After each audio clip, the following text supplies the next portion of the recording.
Welcome to Association of Lifelong Learners at Alpena Community College. Today our presentation is about the Combat Readiness Training Center, presented by Colonel Jim Rossi, who was appointed as the commander of the CRT in August of 2020.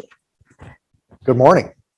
Very happy to be with you today. Thank you so much for allowing us to be here with you and talk about what we do at the Alpena Combat Readiness Training Center. I have been the commander there at the CRTC for about a year and a half now. August of 2020 is when I moved up here to the area and took over command of the base.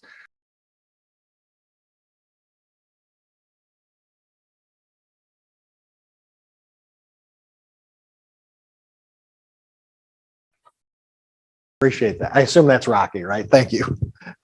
Okay, great. So big picture, got about 230 folks out there getting the mission done. That mission is to provide a training environment for our guests, right?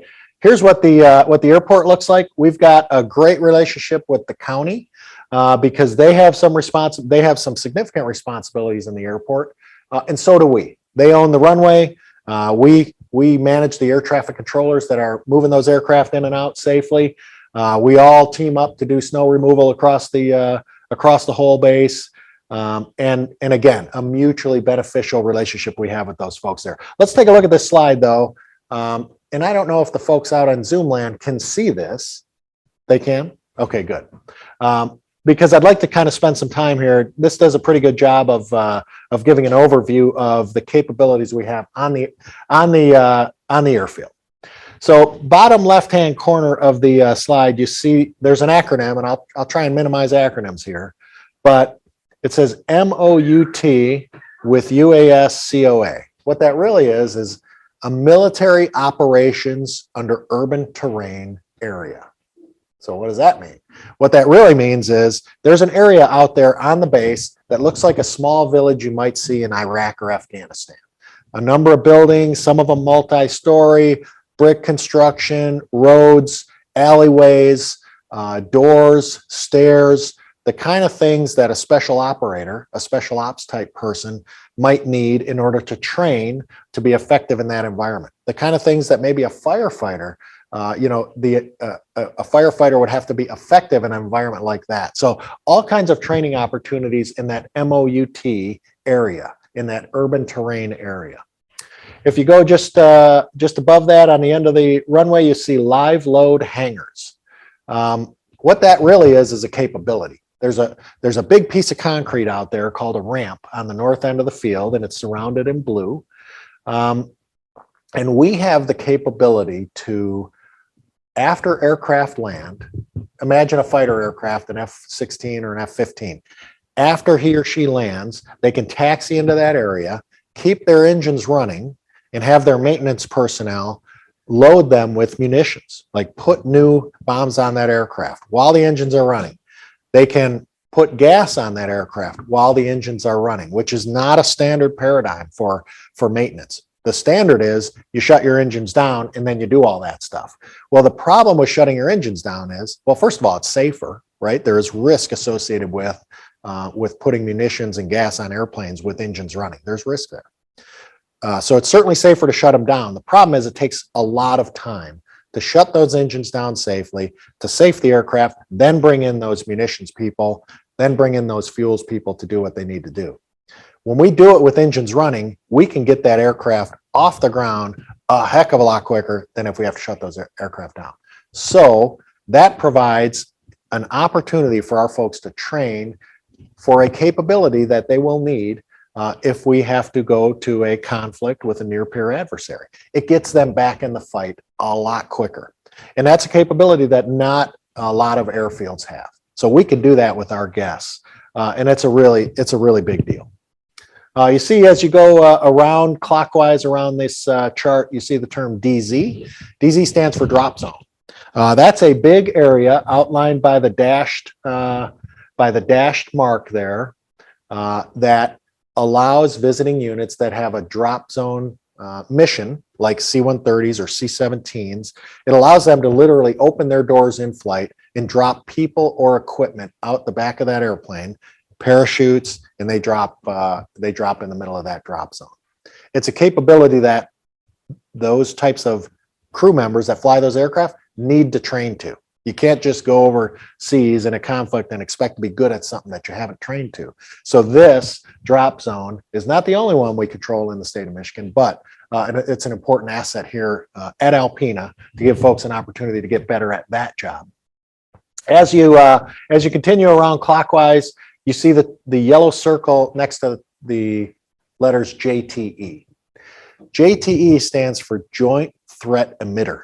Now that's basically a piece of equipment that's probably about a third the size of this room, maybe 8 by 10 or so. It's got a radar dish on there.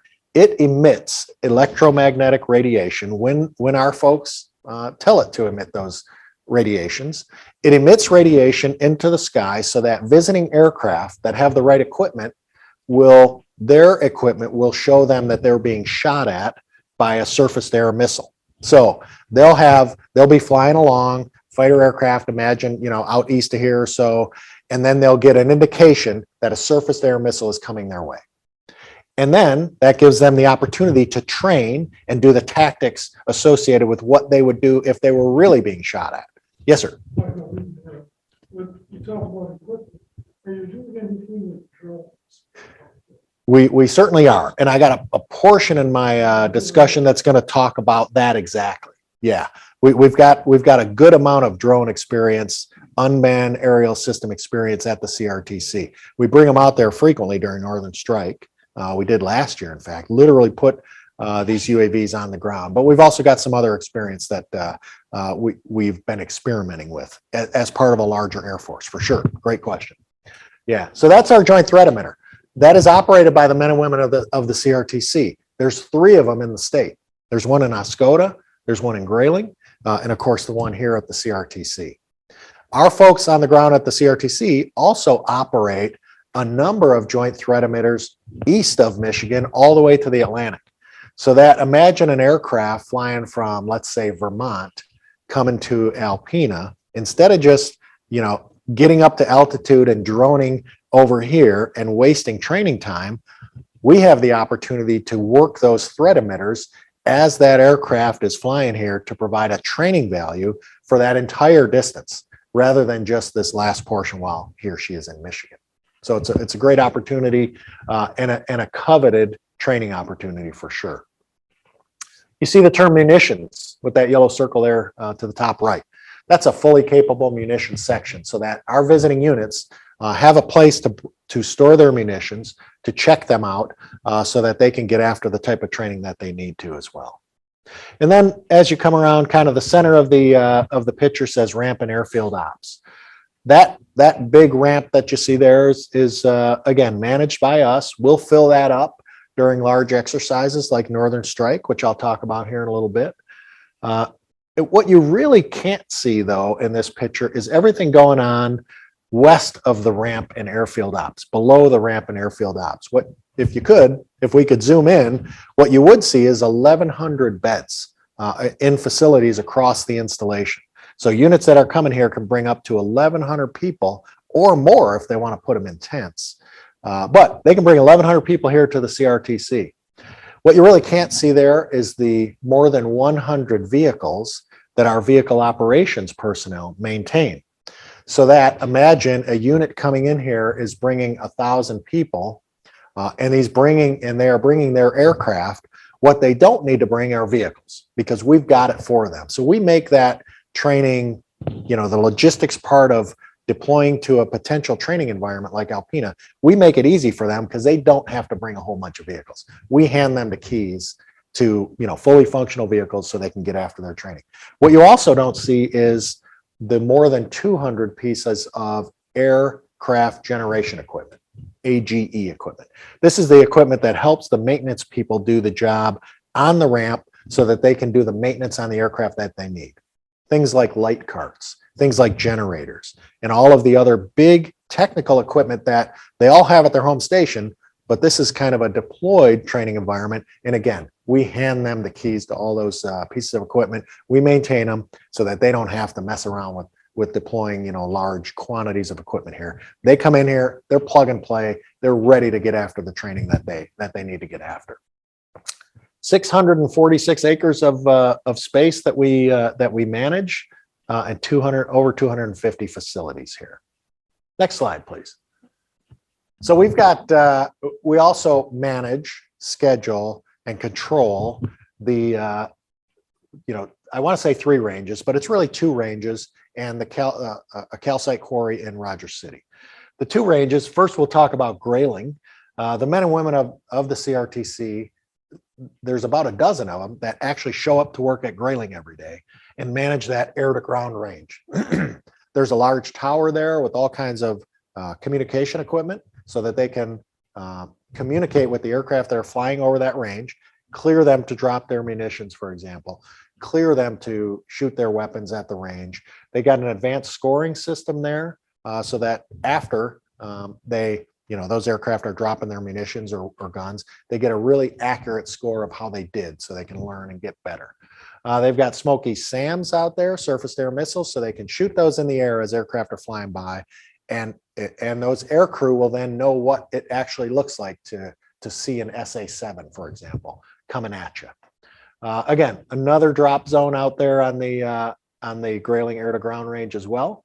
And it's a fully capable range. They can drop up to 500-pound high explosive weapons out there. Then you see in the middle, R4207 water range. You see that on the left. That is a air to water range where visiting aircraft can fly overhead, drop inert weapons into Lake Huron. It's about 20 miles east of Alpena in Lake Huron. Inert weapons, so they can drop and learn what it takes to be good at dropping weapons in a maritime environment. And then the calcite quarry. The calcite quarry in Rogers City is a interesting public-private partnership we have with the Carmoose folks. They have a huge, as I'm sure you know, a very active quarry in Rogers City. There's a portion of their land though that they don't use. There's about 1,000 acres to the northeast of the quarry, and you can kind of see it there, the brown area in that picture in the lower right. That is a really rough terrain. I got to say, it's a challenging environment. You can't really see it from 5,000 feet overhead, but it's a challenging environment. There's all kinds of things that make that a really rough terrain for the people that we put on the ground there, but we use it. We use that environment. They have leased it to us and are very graciously allowing us to use that because it provides a training environment for people like our JTACs. What's a JTAC? JTAC, our Joint Tactical Air Controllers. These are the Air Force guys that are on the ground. We call them snake eaters. They're kind of special operators, guys and girls that work with the Army and that work with the aircraft overhead. They are the liaison between the Army and the air support that are supporting the Army. So we put Army folks on the ground there at the quarry. We put JTACs on the ground at the quarry, and we incorporate aircraft flying overhead. We don't drop weapons there, of course, but we do everything short of that so that they can get a good training environment in something more than just Alpena or grayling. This provides a great opportunity to expand that training footprint for our guests, and we use the quarry a lot during our exercises like Northern Strike, for example. Let's go to the next slide, please. We're very excited about this one. We've got 7 really small, old hangars at the base.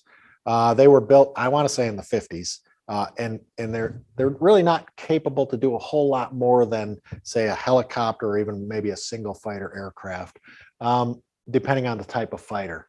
We are replacing half of those with a $23 million 5th generation hangar that was included in the president's budget this year. So we're likely going to break ground on that hangar this fiscal year, and it's going to be a very capable hangar. 5th generation hangar means it'll be capable of supporting 5th generation type aircraft. What is 5th generation aircraft? Those are the Air Force's most advanced aircraft. These are the future of fighter aircraft in the Air Force. Aircraft like F-35s and F-22s. These are aircraft that have very technical, demanding type needs that most old hangars can't meet. An aircraft hangar like this is going to provide those technical support requirements that only fifth generation type aircraft need. So imagine a new Air Force with F-35s and F-22s that don't have any place to forward deploy to train to, because you don't have facilities like this. This is fantastic for the region and for the base, because we're now going to be a magnet for those types of aircraft and those types of units that don't have a lot of options out there. We're going to be a great option to get training done, because they can get all the maintenance needs that they're going to be able to address all of the maintenance needs that they have with our fifth generation hangar. So very excited, long time coming, but certainly going to be a good thing for our region. Next slide, please. All right. So what we provide at the CRTC makes us part of something larger than just the CRTC. There's something in the state of Michigan called the National All-Domain Warfighting Center, which the Alpena Combat Readiness Training Center is a really big part of it. The National All-Domain Warfighting Center is centered on the fact that as we prepare our Department of Defense and our military for that future fight, we have to prepare that military for an all-domain fight. The preparation for conflict for tomorrow's war, which of course we all hope will never come, right? But we prepare for it so that in a very real way, the better we get at it, the more we deter that potential conflict from happening. So tomorrow's conflict is not yesterday's conflict. The last 20 years, what have we been doing? We've been focusing on Afghanistan and Iraq.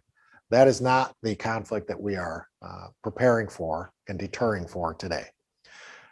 Tomorrow's challenge is to be ready for a near peer adversary. Those adversaries that are out there that have abilities similar to what the United States have. That's what we need to focus on, and that's what your Department of Defense is focusing on, to deter that potential conflict. So in that world, what does that look like? It looks like an all-domain conflict.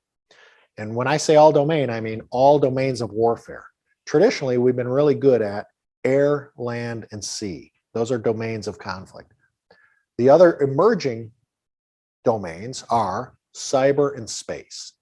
We're uniquely suited in the training environment in Michigan to provide a training environment for all of those domains. And when you think about Alpena, we're kind of at the center of a lot of them. I mean, I'm going to walk over to this screen real quick, because I want to kind of outline with my finger what the airspace looks like. The airspace over our heads encompasses 17,000 miles of military training airspace, and it goes from here to here, up here. I mean, look at the state of Michigan and look at everything that I'm surrounding, right? That is all airspace that we have the ability to turn on and off, so that our military guests can get after the training that they need. So from an air domain, it's pretty significant. It goes up to 50,000 feet in some areas. In some areas, it goes right down to the surface. Not all areas. But again, that gets turned on and off as we need it and as we coordinate with Minneapolis Center. That's the air domain. On the land domain, really you have to focus on Grayling. Camp Grayling, the Army camp, not the air-to-ground range that my folks run, but the camp out there is an Army military camp. They've got 148,000 acres of maneuver space. So those big military Army units that are coming in and need a lot of space to maneuver around, Grayling is really the place to do that, and they do it really well. They have a training center out there, just like we have a training center here. They focus on different things, all right? They do the ground stuff, we do the air stuff. And it all comes together in these big exercises that we do, like Northern Strike. So our boss, General Rogers, the Adjutant General of Michigan, calls Grayling the left shoulder of the NADWG, of the All-Domain Warfighting Center.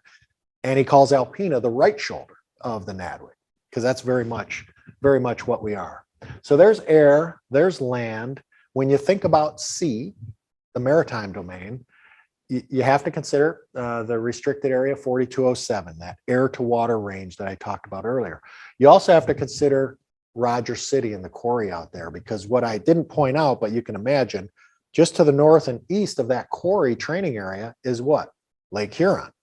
So there's that water environment that's right up against the land training environment that we have. So the opportunity to incorporate a maritime training scenario with our folks that are on the ground, with our folks that are flying overhead, that quarry provides a perfect opportunity for that, to incorporate either the Coast Guard or the Navy in a challenging all domain type environment. So there's air, land, and sea. Now let's talk about space and cyber. Very little of what we accomplish in any significant way happens without our space connections, without our connections through the various satellite systems that are out there. So we're certainly very integrated through the comms that we do with our aircraft. That's certainly a very big part of it. But we're also working on some emerging technologies with civilian companies, like a company called Orbital Effects. Orbital Effects is a company out of Ann Arbor, Michigan. And what they do is they have put a number of satellites in low Earth orbit. And imagine a scenario where, remember I mentioned those JTACs, that tactical air controller on the ground who's working with the Army. Imagine a scenario where he needs to know what's on the other side of that hill, but he can't see it because there's trees or there's hills or whatever it is. Imagine a scenario where he can get on his remote iPad that he's got and make a request for Orbital Effects to provide him the real-time picture, satellite picture of what's on the other side of that hill. Request within minutes, and this company can provide it within minutes. He'll have that satellite picture. That satellite, the needed satellites, will actually move to the area, take that picture, and zoom it down to him through those connections.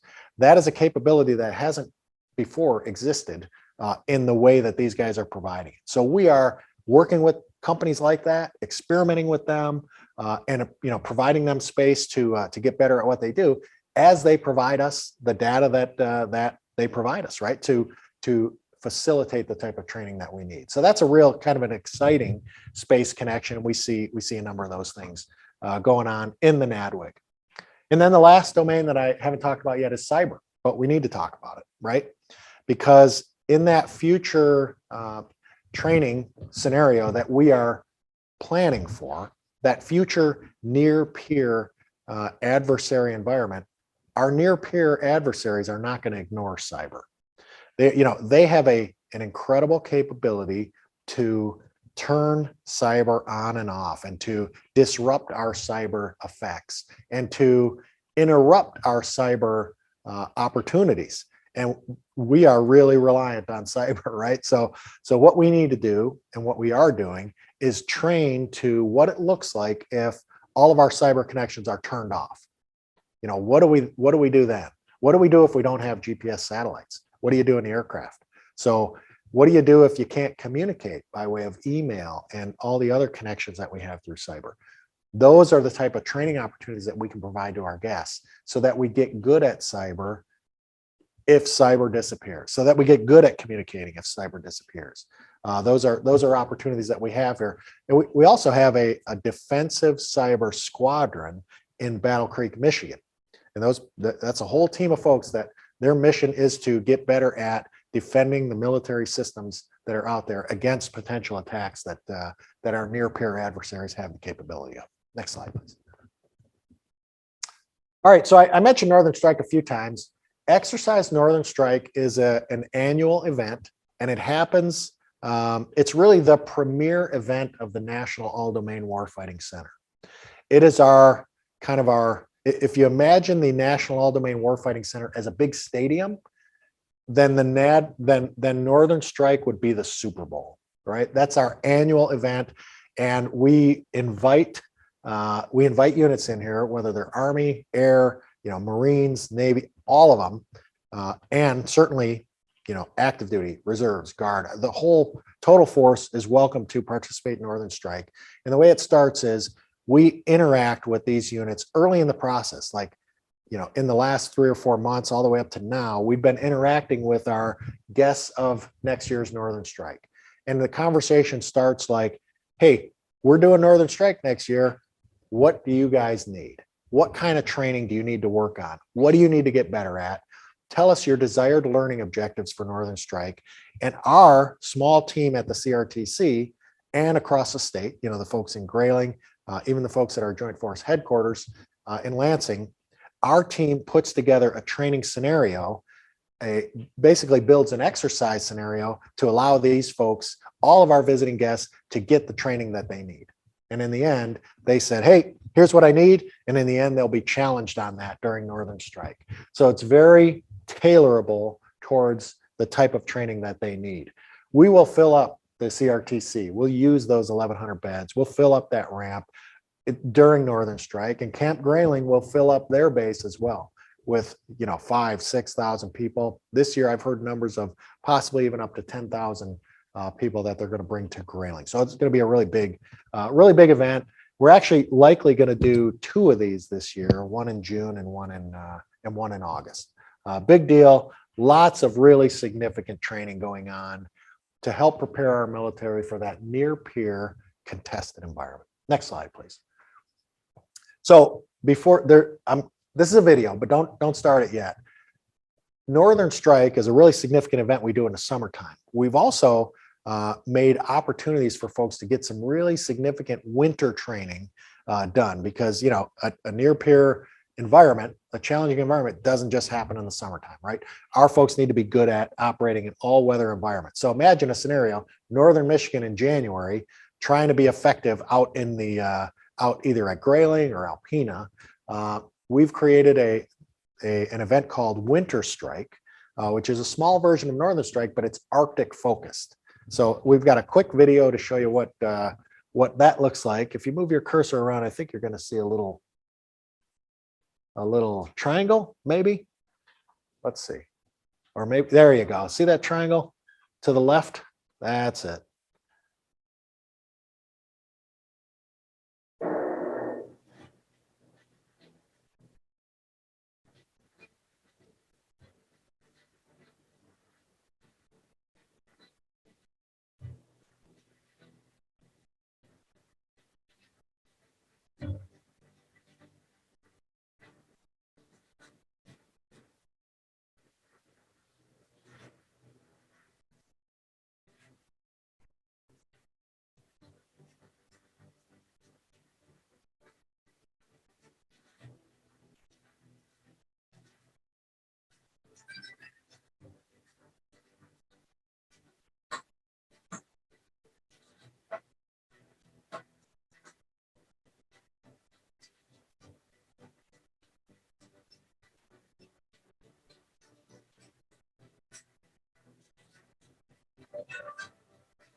There you go. So again, that was our 3rd version of Winter Strike that we just did 2 months ago, January. We'll do it again next year. It'll be an annual thing because it's a really important opportunity that we're providing for the Department of Defense, that you don't see a lot of those things across the state. Of course, you know, across the country, I should say. You'll see a little bit of it in Alaska, but we've got those same training opportunities right here. So we're building on what we've done in the past there. Next slide, if you would. I think our next slide talks about some of the accomplishments in 2021, some of the things that we got after, and then we'll talk about some of the things we're working on for this year. We started last year, 2021, with a COVID quarantine mission. We basically created an environment so that members of the Air Force who are deploying could come to Alpena and quarantine for 2 weeks. The Air Force had a rule during the height of COVID that said, if you're going out of the country and deploying, you need to quarantine for 2 weeks. Well, what does that quarantine look like? It doesn't mean sitting at your house for 2 weeks. It means being in a very protected environment so that you're not interacting with other people who are not deploying. So we provided that opportunity for about 300 deployers in 2021 and did it really well. They came to Alpena, to the base, COVID-free. Our job was to ensure that 2 weeks later they left COVID-free, and they did. We kept them on base. We had really strict rules regarding what they could do and where they could go. We kept them, separated from people like me who weren't deploying, but we did give them plenty of opportunities to get out of their room, to be social with their small team of folks that were deploying. We cared for them physically and mentally, right? We created those opportunities so that they weren't just sitting in a room all day. Really, really successful. There's no longer a need to do that, so we're no longer doing that. You saw Northern Strike. We've done that in 2021, and you'll see that in 2022 as well. We hosted an experiment last year that the Air Force was doing called Global Information Dominance Experiment. I really want to call it an exercise, but it wasn't. It was more of an experiment than anything else. And the term global is very relevant there too. There were aspects of this that were happening across the globe, but the Air Force was pursuing initiatives and experimenting with technology to get after things like, what do we do for a swarm of unmanned aerial systems if they're coming our way? How do we address those unmanned aerial vehicles from the enemy that are coming to us in swarms? And how do we use artificial intelligence to help us deal with those in a rapid way? How do we use artificial intelligence to deal with, say, cruise missiles that might be coming? Those are things that were experimented with on the ground of the CRTC and in the NADWIC for sure during the Global Information Dominance Experiment. We also brought, the Air Force brought in dozens of companies that had emerging technologies, mostly communications related, and they were all set up these demonstrations so that they could demonstrate to the chief architect of the Air Force, who was on the ground at Alpena, so that they could demonstrate to him what some of their technologies are, so that if the Air Force was interested, they could pursue those and help solve some of the problems that the Air Force is trying to solve. It was a really, really interesting couple of weeks that those guys were on the ground for sure. We also hosted Mobility Guardian. Mobility Guardian is Air Mobility Command's largest exercise. And they found Alpena. They were extremely happy with Alpena. Air Mobility Command, they're the ones who fly the big aircraft, the C-17s, the mobility type aircraft, right? The KC-135s, C-130s. They're responsible for moving, people and equipment across the globe quickly, that air mobility thing. They found Alpena and couldn't be happier with what we provided them. They do that exercise every 2 years. I'm pretty confident they're coming back to Alpena. They had an experience with the customer service that we provided them, with the airspace that we provide them, with the facilities on the ground at the CRTC. They could not have been happier with their experience during Mobility Guardian. So we expect to see them back. Talked about Northern Strike. Of course, that's an annual exercise. You'll see that again. And then we also landed aircraft on M32. You might have seen some evidence of that. We'll talk about that. Let's talk about it now. Why would we want to do that, right? And a lot of people ask that question, and it's important. It's an important question to ask. It is not so that if we have an issue with a runway, we could do an emergency landing on a road. That is not a thing. That's, if an aircraft has to do that, they're going to take any piece of concrete that they can find to put the aircraft safely on the ground. But that is not why we created this exercise of landing A-10s and C-146s on M32. The reason why we did that is because the Air Force is posturing and preparing for a new way to present forces in the future. And that new way, again, is not the old way. The old way is Iraq and Afghanistan, large main operating bases where we're protected, we're safe from a potential enemy. That's not the future. Our bases overseas in a potential conflict in the future are at risk. So instead of putting multiple aircraft, dozens or even hundreds of aircraft at one big base, and we all launch from there and go address that conflict, imagine a scenario where all those aircraft, instead of being at one base, are at many bases, right? So dispersed across the conflict zone.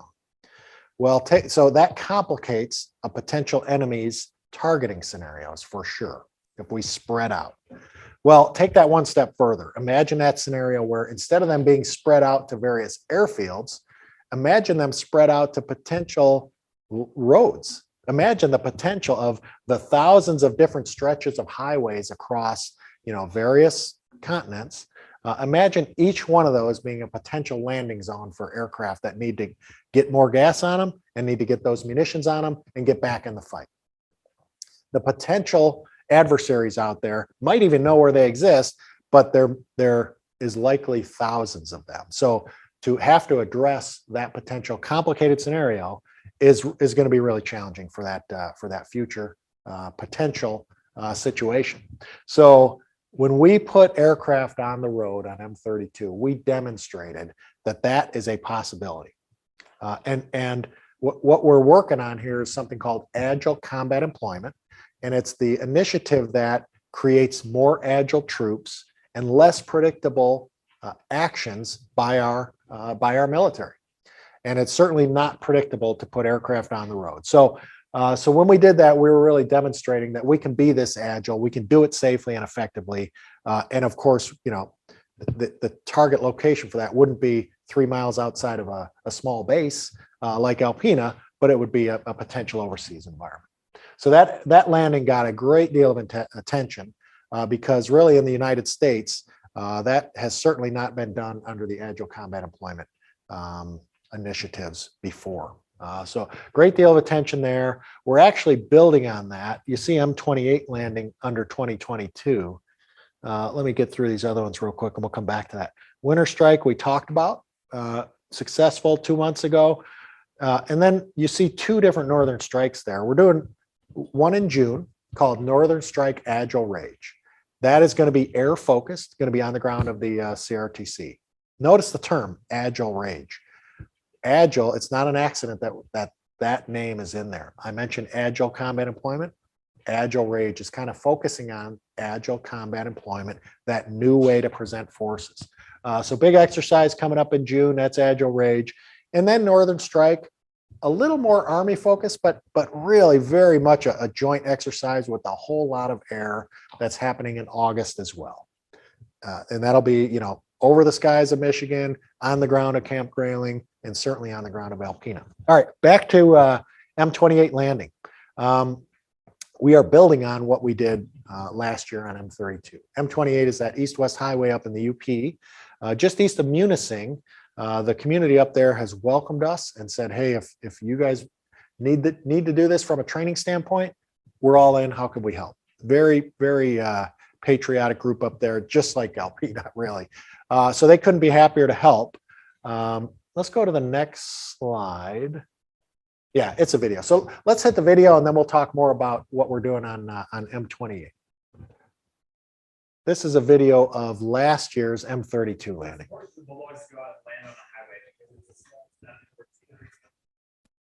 Uh-oh. I might have did that with this thing. Did we lose it? Oh, I love this video. Could be here. There we go. It could be this one right here. Sorry. Let's see what happens. I really want you guys to see this. It was me. Sorry. Squadron of the rest of the band, so that we can operate from different austere locations. We can maneuver, and then we can disperse our forces and generate attacker power. The bulldozers are going to continue to move forward. We're going to seize every small opportunity we can to operate from more austere locations, maneuver quicker and maneuver more often, while we continue to generate combat air power, attack air power, and while we continue to deliver attack air power. So every time that we get an opportunity to work off of a dirt landing zone or a highway landing zone, we're going to do that We're gonna do that for longer durations with fewer people and less equipment until we break the system. Because until we can accept some risk and find out where we're actually going to fail, then we're not gonna be able to accelerate change. We're not gonna be able to go fight as we go. There you go. So those are our active duty partners from Davis Mountain Air Force Base, but we also put Air National Guard A-10s on the ground there. We put Air Force Reserve C-146s on the ground there. So again, a total force effort, active duty, Air Force, reserves, National Guard, all were really interested in doing that. And if you go to the next slide, as you look at M28, just kind of an overview here, you see Munising in the top left corner.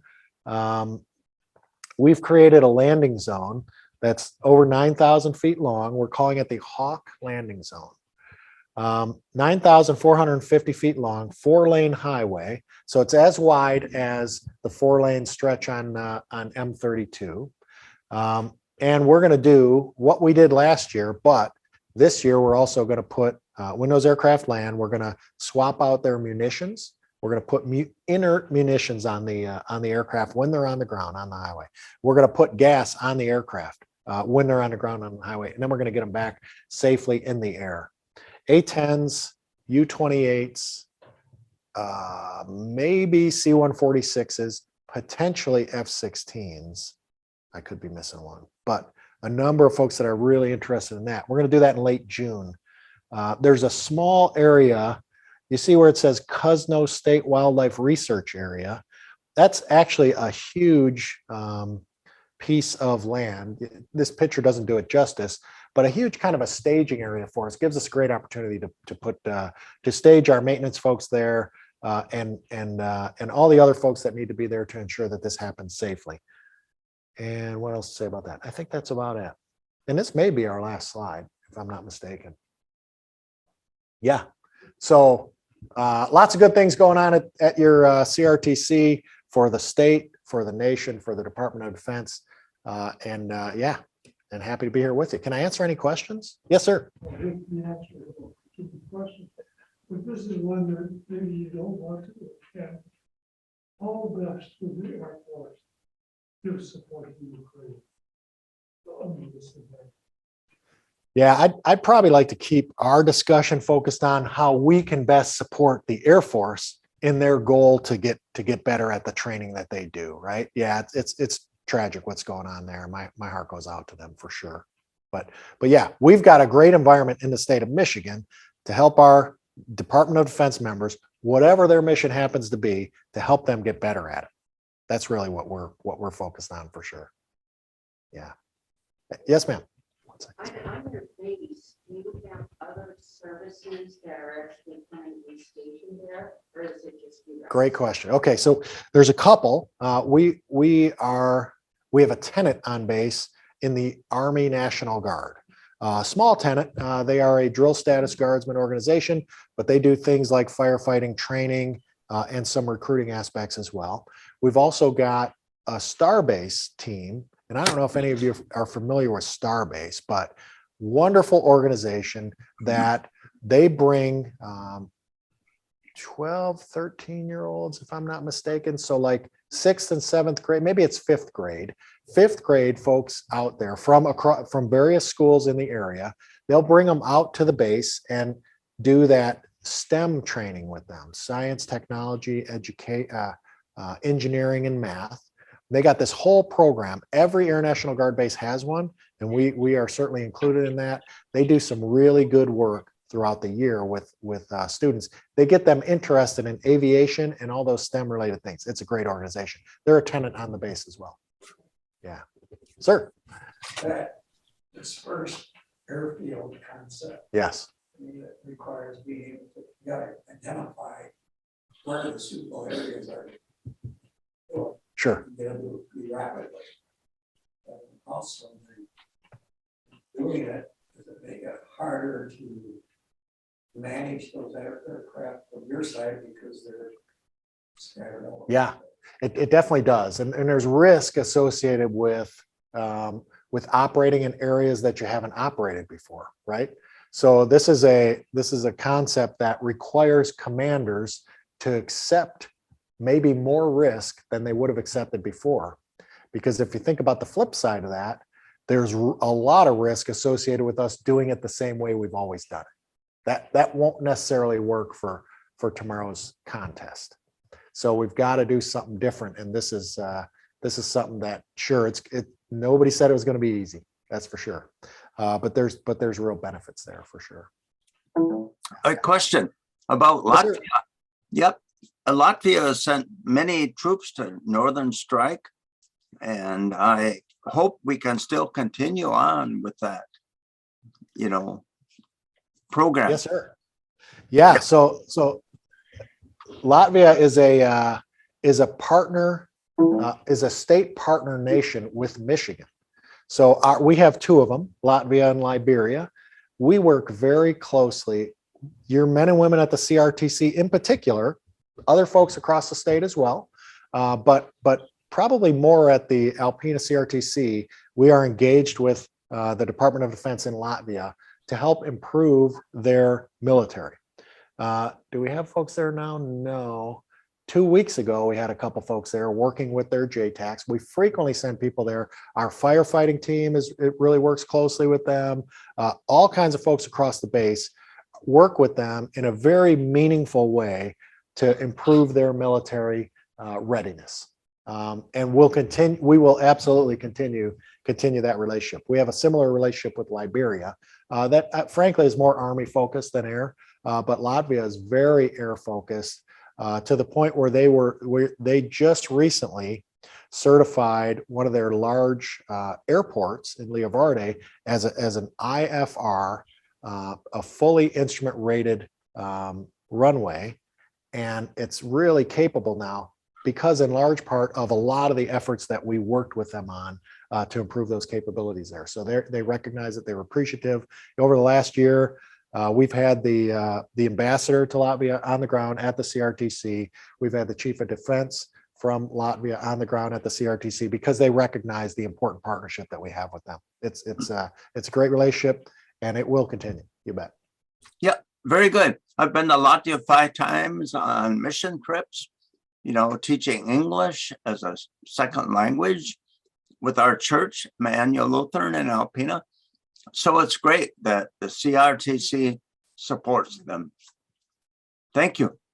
You're very welcome. You were in Riga, I presume, Dennis? Yep, I've been to Riga, I've been to Sloka. Yep, all over Latvia. Yeah, really beautiful nation, beautiful city. Yes. For sure. Yes, very much so. Any other questions from anyone? Yes, Tom Hilberg, my wife and I are involved in education, and that Starbase is just excellent. The kids just love it, and it's besides loving it, it's very it's educational. We need to keep kids interested in STEM. Also, as in the years ago, before I retired, I worked for MDOT, and how heavy of a our roads are not. How heavy of a plane would you comfortably land on a highway? Because I know in years before that, when we did airport design, those runways are really thick concrete or whatever they're made out of, and I'm just kind of interested in that. Thank you. You bet. That's a great question too. We had engineers come out and do core samples on M32 and actually analyze those samples to ensure that we're not doing something that's going to do any damage to that aircraft. We're doing the same up in M28. It's a great question.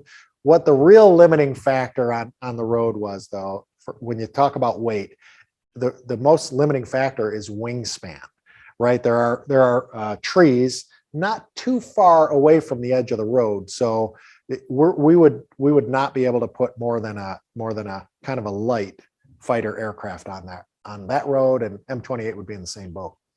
So yeah, the feedback we got from M32, the core samples that they studied, was that very capable to do what way more capable to do what we were doing than anything else. So no, there were no concerns for the condition of the pavement at all with what we were doing last year. And we'll continue to do that same level of diligence up in the UP as well. Yes, ma'am. So added on to that, what kind of impact will that have if you're trying to land someplace, say overseas, and you don't have the ability to do any research on it yet? You just kind of go with what's in the area and what you've been told and do the landing. Right. and Take care of your missions. Yeah, it's a great question. And ultimately, the decision to accept the risk of the unknown falls on the commander of that of the unit that's landing those aircraft there. And depending on the situation, that may or may not justify accepting an unknown risk or not. Yeah, those are all decisions that have to be thought through though and talked about. Absolutely. Yeah, because who knows, in the future, they may or may not have the luxury of doing those core samples that I talked about, right? Yeah, yeah. Any other questions? Yeah, All right. this is Rocky. Hey, Rocky. This is not a question, just a comment and, and kudos to you guys.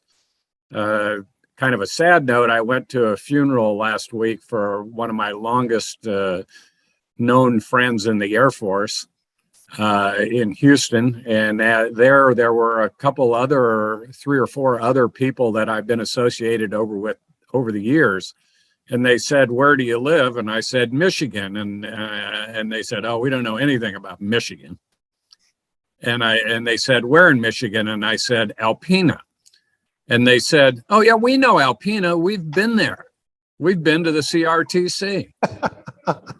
two different guys that I've known for 35 years didn't know anything about Michigan, but they'd both been to Alpena and had nothing but rave reviews from their experiences at your place. Now, of course, not during your tenure, but nonetheless, that's kudos to you guys and the CRTC. That's all I got. I'm beaming, Rocky. I got to tell you, I love hearing things like that. And yeah, that's great to hear. That's funny. Anything else from anyone? Well, thanks so much, everyone. I appreciate your time and the opportunity to brag about all the good things we're doing. Thank you.